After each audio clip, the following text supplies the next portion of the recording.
त्या प्रत्येकावर या ठिकाणी कारवाई करण्यात येईल, अतिशय कडक कारवाई करण्यात येईल आणि जोपर्यंत ते फासावर लटकत नाही तोपर्यंतची सगळी कारवाई पोलीस करतील हा विश्वास मी त्यांना दिलाय। कोणी काही म्हणत असलं तरी पोलीस जो काही पुरावा आहे या पुराव्याच्या आधारावरच या ठिकाणी कारवाई करतील।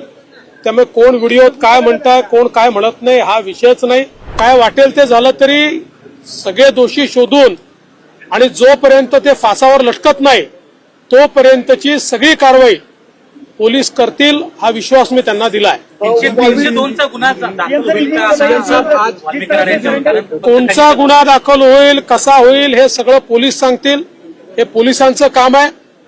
जे पुरावे आहेत त्याच्या आधारावर कोणाला सोडणार नाही हे मी स्पष्टपणे सांगितलेलं आहे। त्यामुळे या संदर्भात वेळोवेळी पोलीस निर्णय करतील, पोलीस ब्रीफिंग करतील। जाणीवपूर्वक ही केस सीआयडीला देण्यात आलेली आहे, त्यांना पूर्ण स्वायत्तता देण्यात आलेली आहे। कोणाचाही त्यांच्यावर दबाव चालवून घेतला जाणार नाही, कुठलाही दबाव राहणार नाही।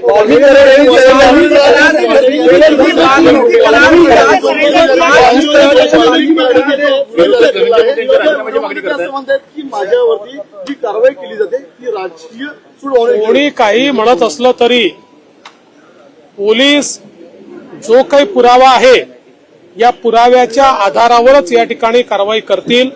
त्यामुळे कोण व्हिडिओत काय म्हणताय कोण काय म्हणत नाही हा विषयच नाही।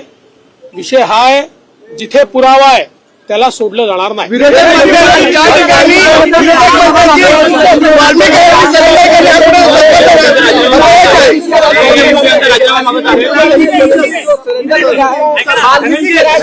मला तुम्ही इतके लोक एका वेळी बोलता की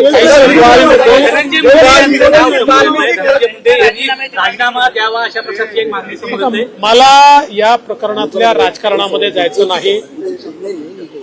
मी पहिलेपासून सांगतो कोणाही विरुद्ध पुरावा असेल तर द्या, ज्याच्या विरुद्ध पुरावा असेल आम्ही शोधतोय, कोणाजवळ दुसरा जो असेल त्यांनी पण द्यावा।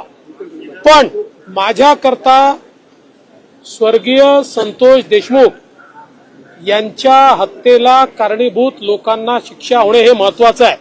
काही लोकांना केवळ राजकारण महत्वाचं आहे, त्यांचं राजकारण त्यांना लखलाभ, त्यांच्या राजकारणाने मला वाटत नाही की काही फार त्याच्यात काही फायदा होईल। त्यामुळे मला कुठल्याही राजकीय वक्तव्यामध्ये जायचं नाही, त्याचं समर्थनही करायचं नाही, त्याचा विरोधही करायचा नाही। हे राजकारण त्यांनी त्यांच्या ठिकाणी करत राहावं।